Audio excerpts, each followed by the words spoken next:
everybody, my name is Khushi and welcome back to my channel. In today's video, we're going to be doing a 24-hour readathon and I'm really excited. So I'm going to catch you up and tell you what's going on and then dive right in.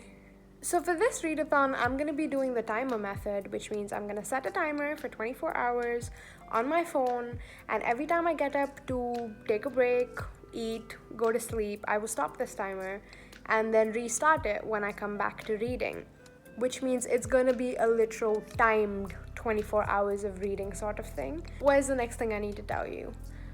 Oh my god, what is that called?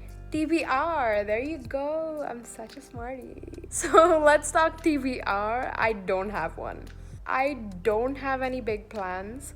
I'm currently in the middle of Lord of Embers by Crawford. It's the second book in the Demon Queen Trials series. I think it's a trilogy. I'm about 60% through the book, and this is the first book I want to sit down and read and finish during this readathon. After that, I want to pick up Dial A for Aunties by Sutanto.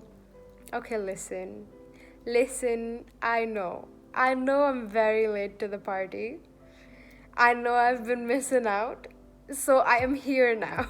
I am here and I'm ready, and I just want to laugh and I want to have a good time, and Dial A for Aunties promises that. And every one of you who's recommended it to me has told me it's very good as well. So, yep, it's like hot flavored water.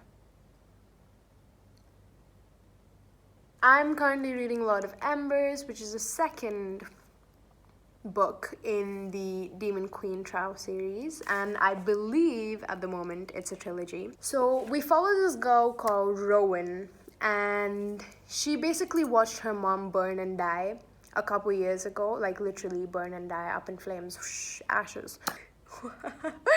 That was very sensitive, Khushi. So her mom was murdered and she doesn't know why, and she doesn't know who did it. All she knows is that it was a demon. In this world, yes, humans do know demons exist, and they even know where they exist. Demons live within these cities, quite close to human cities. And the city that this story is going to be focusing on is the City of Thorns, which is also the name of the first book. But anyway, she's pretty sure it's a demon, and it's been her goal ever since that day to get into the City of Thorns and find out who killed her mother, why she was killed, and get revenge. On the other side of the story, we have Orion, who is basically the male lead, and he's got revenge on his brain as well. I just have to say, this guy is a psychopath. He really is. And I mean, I completely get why, and once you read the story, you will understand it as well, but just like, he's like unhinged proper. Orion also watched his family being murdered, and he was tortured himself, and he wants to avenge his family and his people who were treated with a lot of injustice and murdered as well. So there's just a lot of murder and revenge going on from the very beginning of this book. The story technically starts on Rowan's birthday, and she is kidnapped and she's thrown in a dungeon by Orion because he suspects her of being one of the people involved in all that business from his past.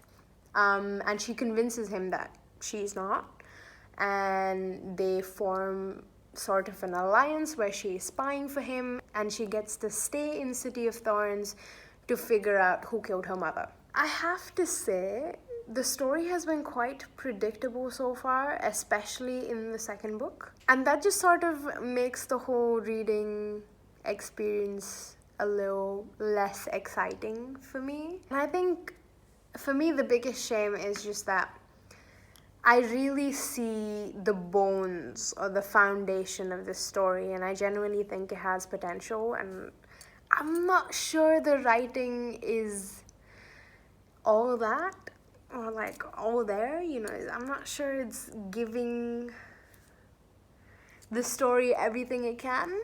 I think I've basically caught you up on everything. I am 60% through Lord of Embers. I am confident that I can finish it very soon, so I'm gonna get back into it.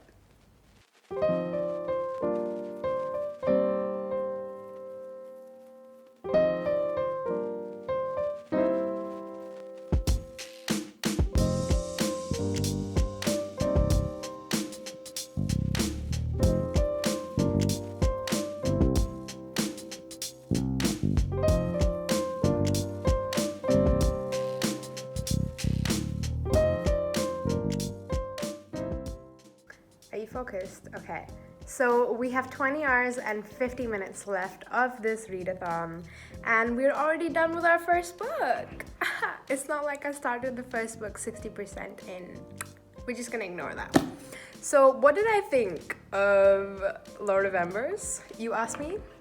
Good question. Let me just pull up my notes and tell you why Lord of Embers just did not do it for me. So it has a slightly novella-esque feel to it, which is perfectly fine. I don't have a problem with novellas if they're actually contributing to a story. The problem is that I expected more out of a second book in a fantasy series, like the second installment of a fantasy series, and there's only going to be 3 books. I've also written, I wanted more from our supposed bad guy. They felt quite flat. What do I mean by that? The bad guy, boring. Like, the bad guy in this book, completely boring. I just was not convinced. I didn't feel anything towards them. They didn't make me feel any sort of suspense or anger. I just like in this book, she finds out who kills her mother, yeah? And I was just like, okay, so... And I hate that because I was so invested in the beginning and in the first book, and in this book I'm just like, you lost me completely. We also found out a bit more about a very important character in this story who's been a little bit of a mystery to us so far. We find out what happened to them, and I'm not gonna lie, I felt extremely robbed because with the way they built this character up and then what they gave us as like new information. I'm trying to like avoid giving you spoilers, but just like I felt robbed. Like I expected more out of that character's storyline, and clearly we didn't get it. If you are promising a fantasy romance series where the 2 main characters are a succubus and an incubus, these are literal sex demons, yeah? The sexy times have to keep up. Come on, like they're literally sex demons. Like you know what I mean? And I just like, it wasn't up to par. Like Katie Robert did a better job, and I wanted more from Orion and Rowan, but I kind of didn't get it. And to be honest, I felt very disconnected with the romance part of the story anyway. It's like, oh, I care about them. Right, where did that come from? Now that I have complained about that, I am 64 pages into Dial A for Aunties. And let's just say the dude is dead, she's freaking out, and I'm loving it. Loving it. I think another reason I really like this book is, yeah, it's funny, but it also shows like the Asian culture so well. Like, oof.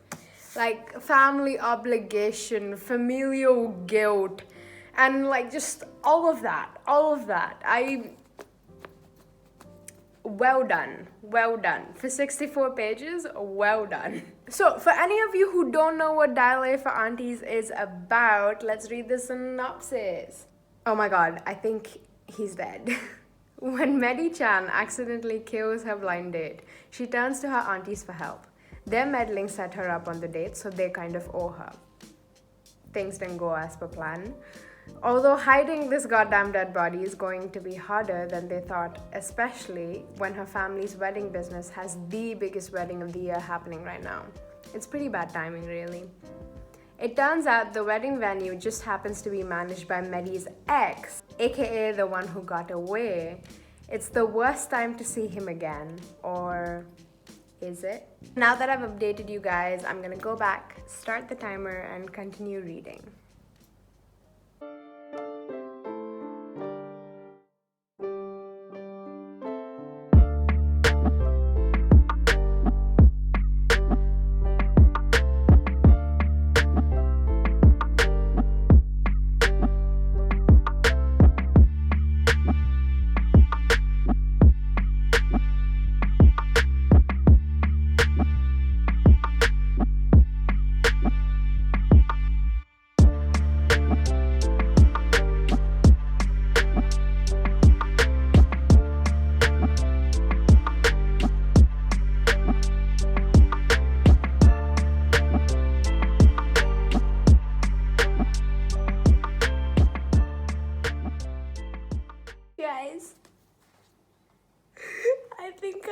dying.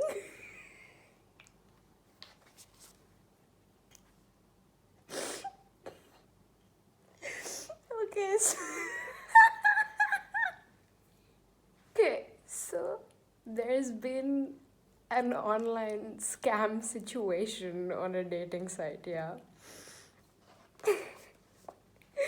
And one of the aunts says,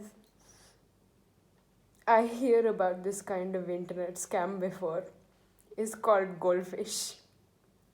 Catfish, I say. No, I'm sure it's called goldfish. Because pretend got gold, but actually just a fish. I don't even know why I'm laughing so much. Okay, update. So, I am at 13 hours and 33 minutes in this readathon, and I have finished Dial for Aunties. I gave it 4 stars. I think it was really fun. It was hilarious. It made me laugh, which is exactly what I needed. 4 stars, probably the best read of August. And I loved the cultural exploration. I loved the familial dynamic exploration in this book, in this story. I think the things that are happening, the events taking place, the plot twists are absolutely insane and unrealistic, but I had a lot of fun reading this, and I feel like I'm finally on a roll with my reading, and I'm pulling out of my slump. So I'm going to dive into Beach Read by Emily Henry, and I'm so excited for this one. If you guys don't know already, I really love Emily Henry's writing. I've read 2 of her books so far, and I absolutely loved them. I'll leave a link for the reading vlogs for people we meet on vacation and book lovers down below. And yeah, I'm so excited. I've heard such good things about this book, and I just want to have a good time. So I'm not gonna break my roll, I'm not gonna break my flow, I'm just gonna go right in and continue reading.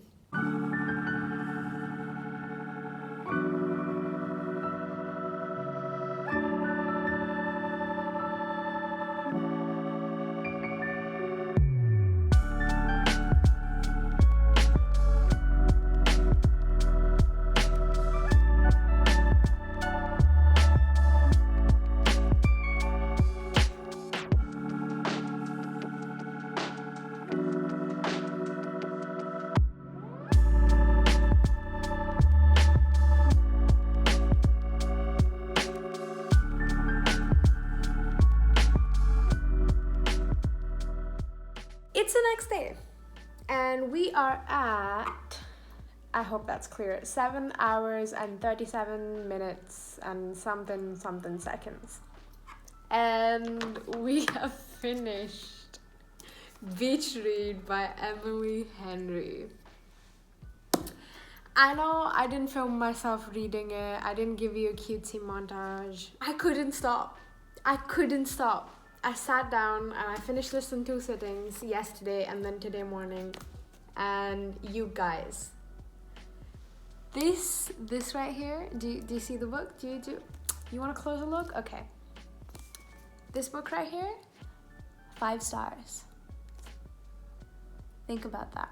Take a second, close your eyes, and imagine a rom-com that deals with not only romance, but mental health, an identity crisis, learning how to cope with grief, learning how different people see the world in different ways, and how that is not a bad thing and can even bring you closer to other people once you understand the way they see life.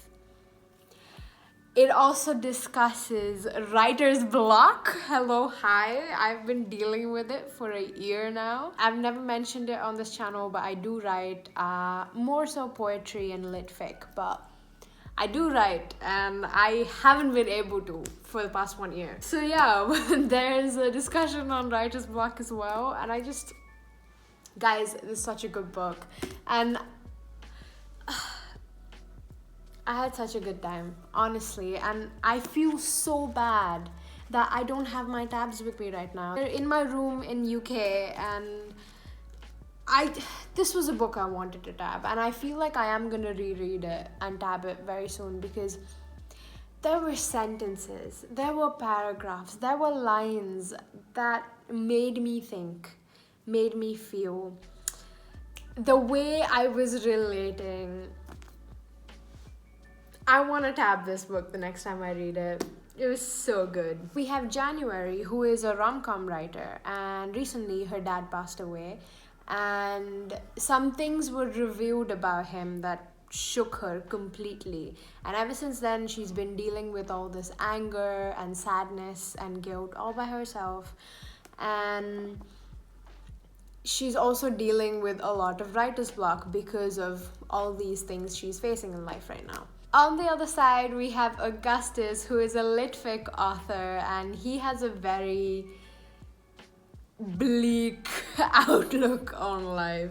He's the guy who struggles with happily ever afters because he doesn't believe in them. He's also sort of January's rival since when they were in college. They have now met in this beach town that January's gone to, hoping to get her book written by the end of the summer, and she's struggling, and they decide to do this challenge where they sort of swap their genres. So January has to write a litfic novel and Augustus has to write a rom-com novel, and whoever wins the challenge gets promoted by the loser in all interviews and all book clubs. That's how the book starts. I loved it. See, initially, I wasn't convinced by Augustus and January's connection. Their chemistry, I wasn't completely convinced because I have read Book Lovers and People We Meet on Vacation, and in those two books, the connection is like instant. And I felt it instantly, but in this one, not really. But we got there. And I really appreciate the journey and the connection and the chemistry and the history these two characters share, and just the way they think. It's so beautiful. Also, this book does this thing where it reminds you or shows you why people start reading or why they start writing with these two characters, and I loved it. I loved it so much. One final thing, this book has given me a massive appreciation for dedications. If you've read Beach Read, you know what I'm talking about, but dedications, reading them, judging them is my new favorite thing. We have 7 hours left, which I'm very surprised by. So I am considering starting The Blacktongue Thief by Christopher Beuhlman. It's one of those fantasy books that has its own world with new terms and all sorts of new places. That usually takes more time for me to read. But I'm so excited. I have 7 hours. I'm hoping to make a good dent in it before I end this vlog. Okay, so it's been a minute since I have updated this vlog. As you can see, I'm back in the UK. Summer break is over, which is also partly why I haven't been able to update you guys. I've been traveling, I've been unpacking, and then I've been dealing with a massive reading slump. Anyway, we have finished this 24-hour readathon, technically, because I have run the clock out. And I reached about 150 pages of The Blacktongue Thief, and then my brain just stopped functioning and the time ran out. So yes, I was enjoying this book. I was perfectly fine, and then I had to travel, and that just sort of threw me off completely, and I've only wanted to pick reading back up again now. So hopefully I'll finish the rest of this book this month. Maybe, we'll see how it goes. So I did 150 pages of The Blacktongue Thief. I read Diary for Aunties. I read Beach Read, which was so good. So good. And I read half of, what's it called? Lord of Embers, there we go. I am very happy with the reading I've done for this vlog. I'm excited to do more of these in the future, and hopefully when I'm not traveling, so there's not gonna be any big breaks in between. But it's been fun, you know. I read 2 really good books. I have started a very interesting book, and I finished average book. A Lot of Embers being the average one. And if you haven't already watched my review for it, it's in the reading wrap up, linked somewhere up there. But I hope you guys enjoyed the video. I hope you got something out of it. I don't know, a good laugh, some entertainment, just a crazy lady talking in the background while you do important things in life. Anything, I'm here for it.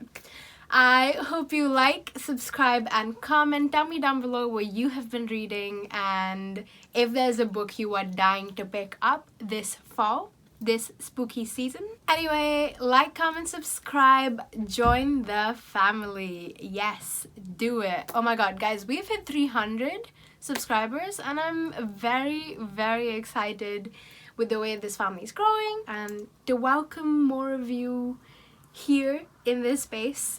Thank you for supporting me and for sticking around and watching me talk and be weird. I'm gonna say sayonara. I'm gonna say stay safe, stay healthy, stay happy. I love you all very much and I'll see you very soon in the next one.